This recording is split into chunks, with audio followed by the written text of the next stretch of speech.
Hello dear students, welcome to the video lecture series of Department of Physics. I am Tiras Sinha, guest lecturer at Government BYTPG Autonomous College Durg. Today we are discussing about the variational method which is a part of MSc second sem paper first unit first. Now let's start this video lecture. Introduction में हम देखेंगे कि variational method होता क्या है, variational method की आवश्यकता क्यों पड़ती है। तो क्वांटम मैकेनिक्स में ऐसे बहुत सारे प्रॉब्लम हैं जिसके लिए डायरेक्ट सॉल्यूशन अवेलेबल नहीं है, ना ही इनको वेव इक्वेशन के थ्रू सॉल्व किया जा सकता है और ना ही इनको परटर्बेशन थ्योरी के थ्रू।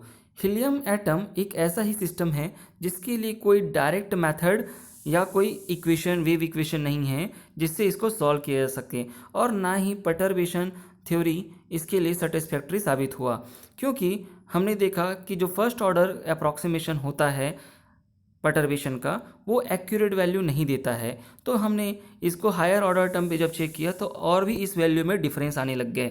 तो इसके लिए हम एक मेथड यूज़ करते हैं वेरिएशनल मेथड। ये भी एक अप्रॉक्सीमेशन ही मेथड है, लेकिन ये परटर्बेशन मेथड के थ्रू ये थोड़ा कन्वीनियंट है। तो इस मेथड को समझने से पहले इस पूरे वीडियो लेक्चर में हमको इन 4 की पॉइंट्स के ऊपर क्या करना होगा, ध्यान देना होगा, जो आपको अंत तक याद रखने होंगे, और इन की पॉइंट्स को याद रखकर ही आप आसानी से इस वीडियो लेक्चर को समझ सकते हैं। तो इन की पॉइंट्स में सबसे पहला की पॉइंट है हमारा, जैसा कि हम जानते हैं कि वेरिएशनल मेथड एक अप्रॉक्सीमेट मेथड है। हमको ग्राउंड स्टेट अगर हमको निकालनी है इसलिए हम इसका यूज़ कर रहे हैं। ओके, सेकंड आपको मालूम होना चाहिए कि हमको एक ट्रायल वेव फंक्शन की ज़रूरत पड़ेगी हैमिल्टोनियन फाइंड आउट करने के लिए। ये ट्रायल वेव फंक्शन क्या होता है ये आपको मैं नेक्स्ट स्लाइड में एग्जांपल के थ्रू समझाऊंगा कि वो किस प्रकार आपको हेल्प करेगा एक हैमिल्टोनियन प्रोड्यूस करने के लिए। नाउ हमको और थर्ड स्टेप में ज़रूरत पड़ने वाली है हैमिल्टोनियन को मिनिमाइज़ करने की। उसको क्यों मिनिमाइज़ करते हैं? क्योंकि हमको चाहिए रहता है इस वेव फंक्शन में, जो ट्रायल वेव फंक्शन होगा उसमें एक पैरामीटर टर्म होता है, उस पैरामीटर की वैल्यू हम निकालते हैं इस हैमिल्टोनियन के मैक्सिमम या मिनिमा से, ठीक है, जिसको हम पुट करेंगे अगेन किस में पुट करने वाले हैं, हैमिल्टोनियन। ये हैमिल्टोनियन किसके लिए निकाल रहे हैं, हीलियम एटम के लिए। तो उसमें हम इस पैरामीटर की वैल्यू लैम्डा की वैल्यू, या किसी किसी बुक में इसको अल्फ़ा से भी डिनोट करते हैं, तो ये वैल्यू हम निकाल के किस में पुट करेंगे, एच में पुट करेंगे। जब हम एच पे पुट कर देंगे तो जो एच की जो फाइनल वैल्यू आएगी, अर्थात हैमिल्टोनियन की जो फाइनल वैल्यू आएगी, वो वैल्यू क्या होना चाहिए, वो ग्राउंड स्टेट एनर्जी या कहते हैं उसको एग्जैक्ट एनर्जी से क्या होना चाहिए, ग्रेटर होना चाहिए, और क्या होना चाहिए, इक्वल होना चाहिए। ये कभी भी हैमिल्टोनियन जो आएगा वो लोअर देन क्या नहीं हो सकता, ई नॉट नहीं हो सकता। या तो ये बराबर हो सकता है या फिर ज़्यादा हो सकता है, लेकिन कम कभी भी नहीं होगा। इसलिए इसको अपर बाउंड भी कहते हैं। अपर बाउंड ही क्यों कहते हैं? क्योंकि ई नॉट से कम वैल्यू पॉसिबल ही नहीं है। अब आप सोच रहे होंगे कि इसको लोअर बाउंड कहना था, इसलिए कहते हैं इसको अपर बाउंड, क्योंकि इसके नीचे आपकी वैल्यू जो है कम नहीं होने वाली है, इसके बाद ऊपर ही ऊपर आपकी वैल्यू क्या होने वाली है, बढ़ने वाली है। इसलिए अपर बाउंड की ओर हम क्या करते हैं, मूव कर जाते हैं। नाउ और हम ये समझेंगे कि ये जो आपका हैमिल्टोनियन है वो एनर्जी ही होता है, इस पे आप कंफ्यूज नहीं रहेंगे। ओके, तो चलिए नेक्स्ट स्लाइड में मूव करते हैं। एक एग्जांपल के थ्रू समझेंगे कि ट्रायल वेव फंक्शन क्या होता है। आप बिल्कुल भी इसको एग्जाम में लिखने के लिए यूज़ नहीं करेंगे, इसको मैं सिर्फ एग्जांपल के लिए समझा रहा हूँ कि ट्रायल वेव फंक्शन काम कैसे करता है। तो एक सपोज कीजिएगा हमने कोई एक हार्मोनिक ऑस्किलेटर ले रखा है। इस हार्मोनिक ऑस्किलेटर में हम जानते हैं कि एनर्जी की वैल्यू कितनी होती है, ई एन से रिप्रेजेंट करते हैं। ये हार्मोनिक ऑस्किलेटर की क्या है, एनर्जी है, ठीक है। और ये उसका क्या है, वेव फंक्शन होता है। इस वेव फंक्शन में हमने देखा है कि ये जो आपके पास एच एन और ये जो ए है, ये ए क्या बताता है आपका, नॉर्मलाइजेशन कांस्टेंट है, और एच क्या है आपका, ये आपका हर्मिशियन है, ठीक है। ये सारा वैल्यूज़ हम देखेंगे एक वेव फंक्शन में, लेकिन अभी हमको ट्रायल वेव फंक्शन की बात करें। ट्रायल मतलब क्या है, हमको कोई एक एब्रप्ट कोई भी एक वेव फंक्शन ले लेना है जिसमें हम क्या करेंगे, ये वैल्यूज़ को सेटिस्फाई करता है नहीं, ये हम चेक करने वाले हैं। तो सपोज करो हमने एक गॉसियन क्या ले लिया, वेव फंक्शन ले लिया, जहाँ अल्फ़ा क्या है, पैरामीटर है, जिसको हम लैम्डा भी यूज़ करते हैं, मैंने जैसे कहा था किसी जगह में, ठीक है। तो यहाँ अल्फ़ा की वैल्यू क्या होती है, ग्रेटर देन 0 होगी, ठीक है। तो अब हम इसको क्या कर लेते हैं, कुछ इस फॉर्म में लिख लेते हैं, ठीक है, ये ब्रे एंड केट के फॉर्म में। तो इसकी वैल्यू क्या हो जाएगी, कुछ इस तरह से हो जाएगी। ओके, नाउ अब जब आप इसको क्या करेंगे, हैमिल्टोनियन में रखेंगे तो ये जो वैल्यूज़ हैं हैमिल्टोनियन में हमने रख दी। अब ये नीचे वाला वैल्यू क्यों रखते हैं, क्योंकि हम इसको यूज़ करते हैं नॉर्मलाइजेशन हैमिल्टोनियन अर्थात ये जो वेव फंक्शन है वो नॉर्मलाइज है। नॉर्मलाइज मतलब क्या होता है, हम कोई एक ऐसा वेव फंक्शन फाइंड आउट करना चाहते हैं जिसकी अगर हम कभी प्रोबेबिलिटी ले लेते हैं तो उसकी वैल्यू क्या आए, हमेशा 1 आए। अगर वो प्रोबेबिलिटी 1 नहीं दे रहा है, इसका मतलब क्या है, आपका वेव फंक्शन क्या नहीं है, नॉर्मलाइज नहीं है, उसको नॉर्मलाइज करने की आवश्यकता पड़ती है। तो हम फॉर सेक ऑफ सिंप्लिसिटी हम हमेशा हैमिल्टोनियन को कुछ इस तरह से कंसिडर करते हैं। ओके, तो चलिएगा अब हम बात करते हैं ये इस न्यूमरेटर वैल्यू को, इस न्यूमरेटर वैल्यू में इस वेव फंक्शन को हम पुट करने वाले हैं। ओके, नाउ तो चलिए न्यूमरेटर में क्या होने वाला है ये देख लेते हैं कि आपकी जो वैल्यू है साई की वैल्यू है, ये हमने पुट कर दिया, और इसकी वैल्यू तो हम मालूम है कि ये इस तरह से रखेंगे और ये भी रख देंगे दोनों में। ओके, नाउ ये हैमिल्टोनियन की वैल्यू, हैमिल्टोनियन कहाँ से आया, यही हार्मोनिक ऑस्किलेटर की हैमिल्टोनियन है। यहाँ साई नहीं है, देखिए यहाँ साई हम देखते हैं कि श्रोडिंगर में यहाँ साई होता है ना, लेकिन यहाँ साई इसलिए नहीं है क्योंकि ये साई ही तो ये है ना। ओके, ठीक है, तो इस तरह से हम इसको क्या करते हैं, जब सॉल्व करेंगे तो हम ये देखेंगे कि आपके पास सॉल्व होके ये सारा वैल्यू जो है यहाँ एक कांस्टेंट टर्म की तरह ट्रीट होगा और ये बाहर आ जाएगा। ओके, डिफरेंशिएट होके ना, ये डिफरेंशिएट होगा 2 टाइम्स इसके साथ में। ठीक है, तो ये जो सारा वैल्यू आपको मिल गया, तो ये इस तरह से आप देखेंगे ये पूरा टर्म क्या हो जाएगा, कॉमन निकल जाएगा और ये टर्म एक साथ बचेगा। और ये आप ध्यान देंगे तो ये डिनोमिनेटर में जो वैल्यू था ये उसके समान ही है। ठीक है, तो डिनोमिनेटर की वैल्यू इस तरह से कैंसिल आउट हो जाएगा, तो आपको जो पास जो हैमिल्टोनियन बचेगा सिर्फ इतना बचेगा।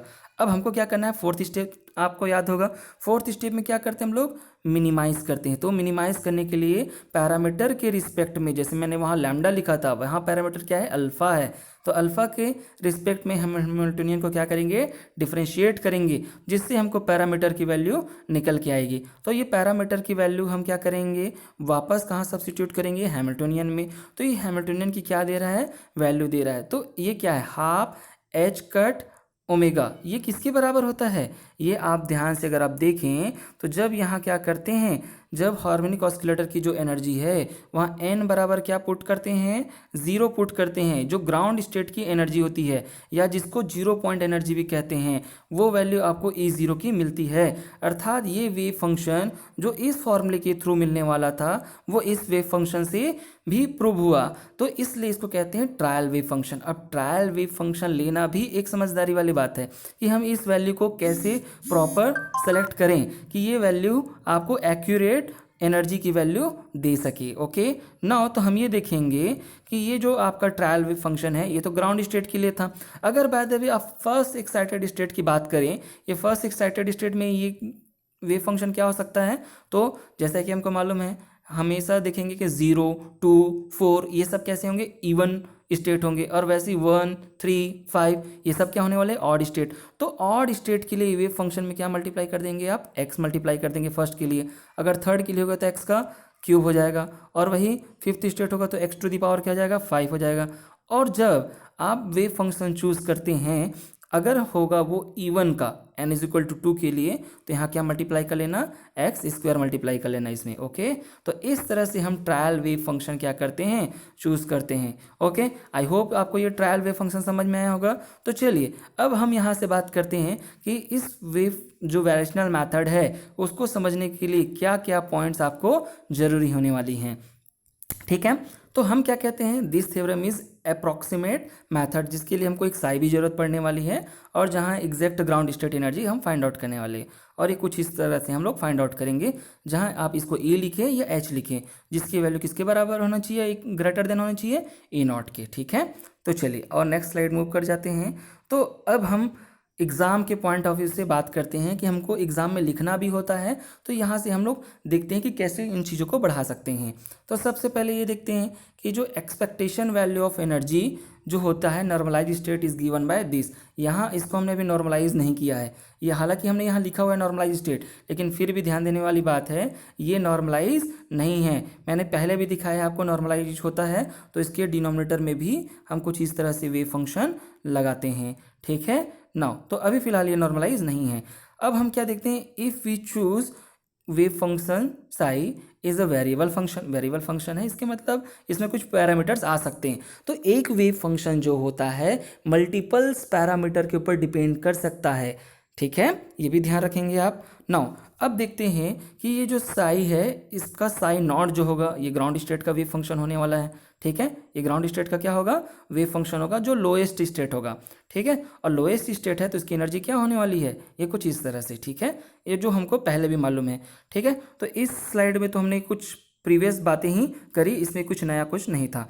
नाउ अब हम बढ़ने वाले हैं आगे की सॉल्यूशंस की ओर। तो सबसे पहले अगर हम देखें कि अगर हमारा साई कभी क्या हुआ, साई नॉट के बराबर नहीं हुआ, तो ये क्या हो जाएगा, हम एक्सपांशन थ्योरम यूज़ करेंगे। एक्सपांशन थ्योरम में हम जानेंगे कि ये जो हमारा साई होता है वो complete set of orthonormal function होता है। क्या होता है, complete set of orthonormal function, जिसको हम क्या करेंगे, कुछ इस तरह के टर्म पे एक्सपांड कर सकते हैं। कैसे एक्सपांड करेंगे ये देखिएगा, ये कुछ इस तरह से साई को हम एक्सपांड कर सकते हैं समेशन एन की वैल्यू 0 से लेकर इन्फाइनाइट तक कुछ भी हो सकती है, ए एन इसका क्या होगा, मैग्नीट्यूड होगा, और फाई क्या है, वैसे ही एक्सपांशन है साई का, ठीक है। तो जहाँ हम ए एन और ए कॉन्जुकेट एन की जो मल्टीपल वैल्यू होगी वो किसके बराबर होगी, 1 के बराबर होगी, ये ध्यान में भी रखेंगे ना। और हम तो जानते ही हैं कि जो हैमिल्टनियन का जो होता है किसी फंक्शन के ऊपर ऑपरेट होता है तो वो एनर्जी ही प्रोड्यूस करता है, ठीक है। नाउ अब बात करते हैं substituting the values in equation 1। Equation 1 क्या था, अभी आपने पिछले स्लाइड में देखा था कि ये क्या किसके बराबर था, इंटीग्रल साई कॉन्जुगेट ई और साई डी टाउ के बराबर था। तो यहाँ हम सारी वैल्यूज वापस पुट करने वाले हैं, ये वही इंटीग्रल है, हमने यहाँ क्या कर लिया है, जो मैग्नीट्यूड है उसको कॉमन निकाल लिया, ठीक है। तो अंदर में क्या बच गया यहाँ का फाई, और ये क्या हो जाएगा फाई, इस अगर कॉन्जुगेट वाले लेंगे तो फाई कॉन्जुगेट टर्म, ये क्या हो गया अंदर में बच गया, ठीक है। तो आप ये देखें कि ये इस वाले फॉर्मूले से, जो इस फॉर्मूले में आता है, ये एन के लिए है और ये किसके लिए है, एम के लिए है, तब ये क्या होने वाला है, ये इक्वेशन कैसे बन जाएगा आपका, ये देखिएगा। तो ये इक्वेशन आपका बन गया, यहाँ से ये टर्म कॉमन है और ये वाली टर्म जहाँ से हैमिल्टोनियन था उसकी जगह हमने क्या रख दिया, ई पुट कर दिया है, ठीक है। तो ये देखिएगा ये वाला टर्म आपके पास, यहाँ से एनर्जी वाला टर्म हमने क्या कर लिया, कॉमन निकाल लिया, तो अंदर में इतना बचा। ये क्या है आपके पास, एक डिराक डेल्टा है। ये डिराक डेल्टा क्या होता है, जहाँ डेल्टा फंक्शन से हम डिनोट करते हैं। अगर ये एम और एन की वैल्यू बराबर हुई तब जहाँ डिराक डेल्टा की वैल्यू क्या होती है, 1 के बराबर होती है, और वहीं अगर ये बराबर नहीं हुआ तो डिराक डेल्टा की वैल्यू क्या होती है, 0 होती है। ये ऑर्थोनॉर्मल फंक्शन कहते हैं इसलिए भी इसको, ठीक है। तो ये जो आपको क्या देने वाला है, इसको हम मॉड के फॉर्म में भी लिख सकते हैं, तो मॉड स्क्वायर लिख लिया हमने इसको, और ये क्या हो गया आपके पास, ई एन हो गया, ठीक है। तो यहाँ से आपको एक्सपेक्टेशन ऑफ ई, या जिसको आप हैमिल्टनियन भी कह सकते हैं, इसके बराबर आ गया। इक्वेशन भी याद रखिएगा 5, ओके। तो नेक्स्ट स्लाइड में देखते हैं, नेक्स्ट स्लाइड में क्या होने वाला है, अगर हम क्या करें, सपोज कीजिएगा अगर इस इक्वेशन 5 में दोनों तरफ हम एनर्जी ई नॉट का सब्सट्रैक्शन कर दें, अगर दोनों तरफ ई नॉट हम घटा दें तो ये कुछ आपको इस तरह से नजर आएगा, ठीक है, जैसे आप देख पा रहे हैं, इस तरफ ई नॉट सब्सट्रैक्ट कर दिए, इस तरफ ई नॉट सब्ट्रैक्ट कर दिए। अब हमको ये मालूम है कि ये मैग्नीट्यूड मॉड में है तो ये कभी भी क्या नहीं होगा, नेगेटिव तो होने वाला है नहीं, ये क्या होगा, हमेशा पॉजिटिव वैल्यू होने वाला है। तो अब हमारे पास दो पॉइंट बच गए, ये ई एन और माइनस ई ज़ीरो। अब ये तो हमेशा क्या रहना है, पॉजिटिव रहना है। तो और ये देखिएगा ये क्या है, ग्राउंड स्टेट, और ये क्या है, हायर स्टेट की एनर्जी है। तो अब आप भी जानते हैं कि ये वैल्यू जो है इस वैल्यू से कभी छोटी हो सकती है क्या, नहीं, कभी भी छोटी तो हो ही नहीं सकती। ये वैल्यू या तो बड़ी हो सकती है या तो फिर क्या हो सकती है, बराबर हो सकती है। सपोज करो अगर ये क्या हो गया, ई ज़ीरो के बराबर हो गया तो ये पूरा टर्म क्या हो जाएगा, ज़ीरो हो जाएगा। इसका मतलब क्या होगा, ये जो टर्म है ई वो किसके बराबर हो जाएगा, ई नॉट के बराबर हो जाएगा। और सपोज करो कभी ये बराबर होने के केस तो हमने देखे, लेकिन ये हमेशा क्या होने वाला है, बड़ा होने वाला है। अगर ये बड़ा होगा हमेशा तो ये इधर आके जब घटेगा तो ये ई की वैल्यू क्या होगी, हमेशा बड़ी वैल्यू ही, अर्थात पॉजिटिव वैल्यू ही आने वाली है। किससे पॉजिटिव आएगी, ई ज़ीरो से। तो दैट्स वाई हमने क्या प्रूव कर दिया, हमने ये प्रूव कर दिया कि जो एक्सपेक्टेशन ऑफ ई है वो हमेशा ही किससे बड़ी आने वाली है, ई ज़ीरो से बड़ी आने वाली है, या तो फिर बराबर हो सकती है, इससे ज़्यादा नहीं। तो चलिए हमने जैसे एक ट्रायल वेव फंक्शन इसको हमने साई नॉट देखा या साई नॉट के बराबर नहीं देखा, वैसे ही अगर हमारे पास बहुत सारे वेव फंक्शंस होते हैं जैसे साई 1, साई 2, साई 3, तो उनके लिए उनकी आइगन वैल्यूज जो होंगी वो डिफरेंट डिफरेंट होने वाली है। ठीक है, तो हम ये देखते हैं कि E0 क्या है हमारा, लोएस्ट वन या नियरेस्ट टू क्या है, E0 होगा, ये हमारी लोएस्ट वैल्यू होने वाली है। ठीक है, और लैम्डा क्या होना है हमारा, एक पैरामीटर है जो इसको क्या करता है, बिलोंग करता है। तो हम क्या कर सकते हैं, अगर हमारा वेव फंक्शन नॉर्मलाइज नहीं है तो एक और हम काम कर सकते हैं, इस वैल्यू के साथ क्या कर सकते हैं, उसको डिवाइड कर सकते हैं, जिससे हमारा वेव फंक्शन क्या हो जाएगा, नॉर्मलाइज हो जाएगा। इक्वेशन 1 सिर्फ इतना था, लेकिन अब हम यहाँ देख रहे हैं इक्वेशन 8 में ये वाला भी वैल्यू हमने ऐड कर रखा है। ठीक है ना, तो इस तरह से हमारा नॉर्मलाइज्ड क्या होगा, हैमिल्टनियन प्राप्त होगा। और लास्ट स्टेप हमारा ये बचता है कि अगर हमारा साई बहुत सारे पैरामीटर के ऊपर डिपेंड करता है तो उन पैरामीटर की वैल्यू को निकालने के लिए हमको क्या करना पड़ता है, हमको अपने हैमिल्टनियन, जिसको आप ई कह रहे हैं या फिर आप जिसको क्या कहते हैं, एच कहते हैं, इसको क्या करना पड़ेगा, आपको नॉर्मलाइज करना पड़ेगा और उस नॉर्मलाइजेशन कांस्टेंट अर्थात लैम्डा या फिर अल्फा की वैल्यू आपको फाइंड आउट करनी पड़ेगी। तो इस वीडियो लेक्चर में बस इतना ही। नेक्स्ट वीडियो के पार्ट 2 में हम ये बात करेंगे कि जो वेरिएशनल प्रिंसिपल है उसकी एप्लीकेशंस हीलियम एटम के लिए कैसे पॉसिबल है और वो कैसे बेहतर तरीके से हीलियम एटम को एक्सप्लेन करता है। तो इस वीडियो लेक्चर में बस इतना ही। Thank you.